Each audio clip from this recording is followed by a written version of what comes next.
வணக்கம் தமிழா. நம்ம இன்னைக்கு எங்கே இருக்கிறோன்னா, எங்கள் வயலில் மாட்டுக்கு தீவன பிள்ளை இருக்கலான்னு போயிட்டுருந்தோம்.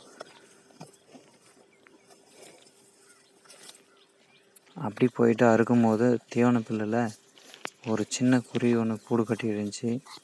அதனால் அந்த தீவன பிள்ளை அறுக்கிறத ஸ்டாப் பண்ணிட்டேன். ஏன்னா அந்த குருவி கூடெல்லாம் கலைஞ்சி முட்டைலாம் கீழே விழுந்துடும். அதனால் அந்த இடத்துல இருக்கிற பில்லை மட்டும் விட்டுட்டு மற்ற இடத்துல இருக்கிற பில்லை அறுக்க ஆரம்பித்து அறுத்துன்னு போய் மாட்டுக்கு போட்டேன். பிறகு நான் பார்த்த இந்த குருவி கூட நீங்களும் பார்க்கணுன்றதுக்காக அந்த வீடியோவை எடுத்து அப்லோட் பண்ண போகிறேன்.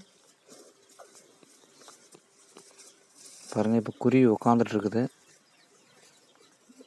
இது குருவி கூடு. முட்டை பாருங்கள், சின்னதாக சிகப்பு கலரில் தெரியுது பாருங்கள். 3 முட்டை இருக்குது. ஆனால் ஒரு முட்டை தான் என்னால் கவர் பண்ணி எடுக்க முடிஞ்சிச்சு.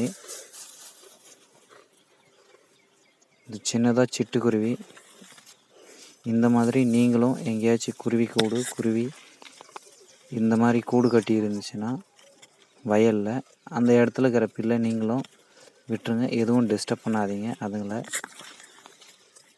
அதுங்களோட இனமும் வளரட்டும். அதுங்க இருந்தால் தான் விவசாயம் வளரும். ஏன்னா அதுங்க தான் அந்த பூச்சி புழுவெல்லாம் சாப்பிடுங்க. குருவிங்க தான். ஓகே ஃப்ரெண்ட்ஸ், இந்த வீடியோ பிடிச்சிருந்தா இந்த வீடியோவுக்கு லைக் பண்ணுங்கள், கமெண்ட் பண்ணுங்கள், மறக்காமல் நம்ம சேனலை சப்ஸ்கிரைப் பண்ணிக்கோங்க. தேங்க்யூ ஃபார் வாட்சிங்.